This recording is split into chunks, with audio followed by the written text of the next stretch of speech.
सर्वप्रथम सर्वांना जय शिवराय। आज आहे 1 जून आणि मान्सूनची जी काही प्रगती आहे किंवा मान्सूनची जी काही वाटचाल आहे ही कुठपर्यंत पोहोचली आणि पुढची स्थिती काय असणार आहे देखील आपण ग्राफिक्सच्या माध्यमातून आपल्या पॅनलवरती समजून सांगूयात। मित्रांनो, 6 ते 7 जूनपर्यंत मान्सून महाराष्ट्राच्या तळ कोकण मुंबईसह बरसण्याची शक्यता आहे। हा अंदाज सर्वप्रथम आपणच दिलेला आहे। त्यानुसार महाराष्ट्रामध्ये जी काही स्थिती चालू आहे सध्याच्या 1 जूनपासून आता पुढील 6 ते 7 तारखेपर्यंत परिस्थिती कशी राहील हे देखील आपण ग्राफिक्सच्या माध्यमातून पाहूयात। आणि अनेक प्रश्न आहेत मान्सूनबाबत, अल निनो असतील, अनेक गोष्टी असतील, त्याचा देखील खुलासा आपण ह्या व्हिडिओच्या माध्यमातून शेवटपर्यंत पहा, तो देखील करूयात। आता परिस्थिती पहा, सध्या मान्सूनचे मोसमी वारे हे अरबी समुद्रामध्ये पूर्ण क्षमतेने व्यापलं आहे आणि बंगालचा उपसागर देखील त्याने आपल्या पद्धतीने कव्हर अप केलेला आहे।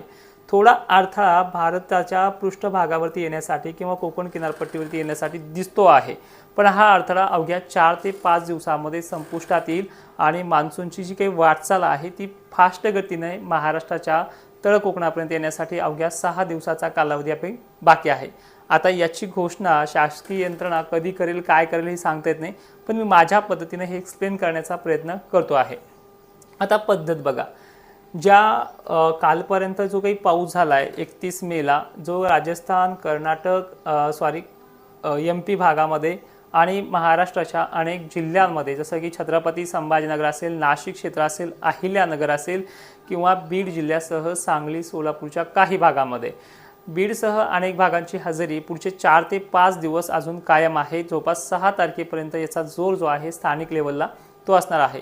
आता वाऱ्याच्या स्थितीनुसार जर पाहिलं तर हा पश्चिमी विक्षोभ वाटत नाहीये, हा पूर्णपणे मान्सूनच्याच वाऱ्यामुळे आलेला हा बाष्पयुक्त कंडिशन आहे। पण तो पश्चिमी विक्षोभ का म्हटला जातोय, कारण की पश्चिमेकडून येणाऱ्या वाऱ्याला जी दिशा मिळते आणि त्या पद्धतीने तो पाहिला जातोय आणि हा पश्चिमी विक्षोभ वातावरण सक्रिय असतं, त्याला WD म्हटलं जाते। पण अनेक चित्र जर समोर पाहिलंय आपण की ह्या वातावरणाची जी काही क्रेज आहे, आता महाराष्ट्राच्या दिशेने जर पाहिलं आपण, काल दक्षिणेकडनं म्हणजे उत्तर साईडकडनं दक्षिणेकडे जाणारा जो काही प्रवास होता तो सरळ सरळ आपल्याला ह्या वाऱ्यामुळे दिसला। थोडे क्रॉसमध्ये ढग वाहत होते, म्हणजे धुळेकडनं, मालेगावकडनं बनलेल्या ढगाळ वातावरणामुळे कन्नड, सिल्लोड, वैजापूर, गंगापूर आणि अशा प्रकारचा हा प्रवास क्वचित पाहायला मिळतोय।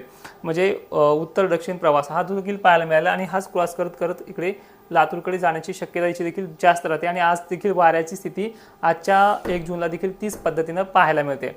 मग महाराष्ट्राच्या मान्सूनची आणि पुढील वाटचाल कशी असेल तुम्हाला कालच्या व्हिडिओमध्ये सांगितले, परवाच्या व्हिडिओमध्ये सांगितले, आजही सांगण्याचा प्रयत्न करतोय की मान्सून भलेही शासन किंवा इतर माध्यम ज्यावेळेस घोषित करायचे त्यावेळेस घोषित करील। माझ्या एक्सपिरियन्सनुसार हा तळ कोकणात यायला जास्त काही कालावधी घेणार नाही। 6 जूनच्या संध्याकाळी किंवा 1 दिवस मागे पुढे जर धरला तर 7 जूनच्या संध्याकाळपर्यंत पुणे, कोल्हापूर, सांगली इकडे एक तळ कोकण, रत्नागिरी, सिंधुदुर्ग, मुंबईसह बरसणार आहे। ही गोष्ट नोट करून ठेवा, नंतर तुम्हाला मला कमेंट करायला सोपं जाईल। त्याच पद्धतीनं मान्सूनची पुढची वाटचाल महाराष्ट्रामध्ये, मग आपण इतक्या लवकर सांगतोय की 7-8 जूनपर्यंत 6-7 जूनपर्यंत मान्सून तळ कोकणात येईल, मग महाराष्ट्रामध्ये बरसायला किती कालावधी घेईल, तर हाच मुख्य प्रश्न आहे। मग जर आपण हा इतक्या लवकर सांगतोय तर मग 15-16 नंतरच पेरण्या का होतील, कारण हे महत्त्वाचं आहे। ज्यावेळेस मान्सून आलेला असतो, ज्यावेळेस मान्सूनची स्थिती स्थायिक होत असते, तो कधी कधी मुंबई तळ कोकण किनारपट्टी सुद्धा अनेक कारणांनुसार तो 4 ते 5 दिवस तर कधी कधी 6 दिवस सुद्धा सोडत नाहीये।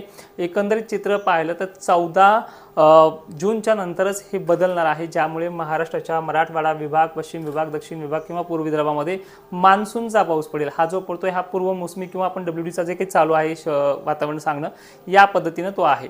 मग स्थिती बदलायला आणखी आठवड्याभराचा कालावधी आहे। आठवड्यानंतर जर तळ कोकणातून किंवा मुंबईसारख्या ठिकाणांनंतर त्याचा जोर ओसरल्यानंतर महाराष्ट्राची पुढची दिशा ठरते आणि एक्झॅक्टली 15 आणि 16 जूनच्या पुढे ते 22-23 जूनच्या कालावधीपर्यंत मराठवाडा, विदर्भ आणि पश्चिम महाराष्ट्रासह खानदेशाच्या पेरण्या सुरुवात होतील। यंदाची स्थिती कमकुवत आहे किंवा अल निनोचा फटका आहे, ला निनाचा फटका आहे, या प्रश्नाचंही उत्तर मी तुम्हाला स्क्रीनवरती देण्याचा प्रयत्न करेल की 2019ने अनेक मोठ्या संस्थेने सुद्धा अल निनोची ठीक आहे ह्या वर्षी जास्त आहे असे सांगितले आहे, ठीक आहे सुद्धा, पण 2019ला सुद्धा वाहुणी त्या अतिवृष्टी सदृश्य पावसाची परिस्थिती निर्माण झाली होती। याचा अल निनो मला एकानेही सांगायचं, जेवढे अभ्यासक आहेत महाराष्ट्रामध्ये सर्वांना सांगायचे की अल निनो असला की दुष्काळ पडतोच का, याचं मागचं कारण सांगा। कारण की अल निनो हा एकटाच महाराष्ट्राच्या किंवा भारताच्या पावसाला कारणीभूत नसतो. परिस्थिती आणखीन आहे, जसं की आयोडी पॉझिटिव्ह राहणं, MGO जी काही त्याची सर्कल लाईन आहे ती देखील येत राहणार आहे. 3 फेज 4 फेज 6 फेज अशा पद्धतीनं वर्कआउट करणं हे देखील भारतासाठी अनेक वेळेस सक्सेसफुल ठरलेलं आहे. आणि या पलीकडेही जाऊन सांगायचं म्हणलं की महाराष्ट्राची स्थिती जी आहे एवढीही बेकार नाही आहे. पण आता आपण 15-16 जूनच्या नंतर ज्या काही पेरण्याच्या तारखा सांगतोय, कारण असं आहे की या पद्धतीचा मान्सून ज्यावेळेस मुंबई सोडल्याच्या नंतर महाराष्ट्रात स्थिर व्हायला 6-7 दिवसाचा कालावधी लागतो. आणि एकंदरीत आपण 10 वर्षाचा जर रेकॉर्ड काढला, तुम्ही जे अवकाळी पावसावरती पेरण्या करता ती वेगळी गोष्ट आहे, पण मान्सूनच्या पावसाच्या पेरण्या ह्या 10 तारखेच्या आतमध्ये कधीच झाल्या नाही आहेत. 10, 12, 15, 16, 22, 23, 25, 26 पर्यंत झालेल्या आहेत. तर खान्देसारख्या ठिकाणी, पश्चिम महाराष्ट्रासारख्या ठिकाणी याच पेरण्या जुलै महिन्याच्या पहिल्या आठवड्यात सुद्धा झालेल्या आहेत. मग आता यामध्ये मला सांगायचं काय आहे की 15-16 नंतर ह्या पेरण्या स्टार्ट होतील. सध्या ही जी काही अडथळे आहेत 1-2 ठिकाणी वारे इथे आल्यानंतर थोडा अडथळा दाखवतात, कारण की इथे हाय प्रेशरसारखी कंडिशन, थंड वातावरण जे आहे ते बनलेलं आहे. पण महाराष्ट्राच्या दिशेने जर आपण पाहिलं, इथे गरमीची लेवल जास्त असल्यामुळे वातावरण हाय प्रेशरकडनं लो प्रेशरकडे सक्रिय जाताना दिसते आहे. आणि या पद्धतीनं बाष्प हे पुरवलं जाईल आणखीन 6 दिवस. याला WD म्हणलं तरी चालेल, काही अडचण नाही. पण हे पूर्णपणे मान्सूनच्याच वाऱ्याची एक कंडिशन राजस्थान आणि राजस्थान मार्गे दक्षिणेकडे येणारा जो काही प्रवाह आहे गुजरात मार्गे, तो खानदेश, पश्चिम महाराष्ट्र, विदर्भाला आणि मराठवाड्याला 6 ते 7 तारखेपर्यंत पाऊस देण्याची क्षमता ठेवतोय. आणि ह्याच क्षमतेमुळे पुढील 48 तासात जरी म्हणलं 2 तारखेला जाफराबाद, भोकर, कन्नड, सिल्लोड, यवतमाळ जिल्ह्यापर्यंत, खाली बुलढाणा जिल्ह्यापर्यंत, जे काय आहे वाशिम, लातूर परिसरामध्ये ह्या 5-6 दिवसामध्ये रोज मेघगर्जना, अवकाळी असे सत्र होत राहणार आहे. कारण की पूर्णपणे उष्ण लेवल जे आहे महाराष्ट्राच्या दिशेने ती वाऱ्यासह, बाष्पासह येण्याचा प्रमाण करत आहे. या व्हिडिओमध्ये एक सांगण्याचा प्रयत्न केला, शेवटपर्यंत का होईना ऐकण्याचा प्रयत्न केला, त्याबद्दल धन्यवाद. पण महत्त्वाचा म्हणजे यंदा दुष्काळ नाही. दुसरी गोष्ट म्हणजे आपण ह्यावर्षी पेरण्याच्या तारखा देणार नाहीत, कारण की अनेक शेतकऱ्यांनी ह्याच 5-6 दिवसाच्या पावसावरती, अवकाळी पावसावरती पेरण्या स्टार्टअप केल्यात. आणि त्या स्टार्टअप केल्याच्यानंतर ज्यावेळेस हा गॅप पडेल 6-7च्या पुढे, त्या गॅपमध्ये तुमचं नुकसान जर झालं त्याचा जिम्मेदार आपण नाही. कारणही तसंच आहे, कारण की मी अनेक ठिकाणी पाहतोय अद्रक, हळद वगैरे काही जण स्प्रिंकलरनी, काही जण अमुक तमुक गोष्टी करून करतायत. पण विषय विनंती आहे, सोशल मीडियावरती प्रामाणिक काम करणं देखील चुकीचं ठरलेलं आहे. त्यामुळे यंदा पेरणीच्या तारखा सोशल मीडियावरती देणं चुकीचं ठरेल. जे आहे स्थिती ते आहे तेच आपल्या सोशल मीडियाच्या माध्यमातून, व्हिडिओच्या माध्यमातून तुम्हाला वारंवार सांगण्याचा प्रयत्न करणार आहेत. येत्या 48 तासामध्ये खानदेश, विदर्भ, मराठवाडा आणि पश्चिम महाराष्ट्रामध्ये पाऊस होत राहील. आज वारे जास्त असल्यामुळे काही ठिकाणी स्थानिक लेवलला काम करेल. 12-1 वाजेपर्यंत ढगाळ वातावरण सुरू होईल. आणि उद्या 2 तारखेपासून तर 4, 5, 6, 7ला सुद्धा सांगली, सोलापूर, कोल्हापूरसह अनेक भागांचा जोर वाढेल. यामध्ये व्याप्ती 20-25 आहे, पण अनेक ठिकाणी जसं काल वळणं भरलेत काही ठिकाणी, तर त्यामध्ये आणखीन वाढ होत जाईल.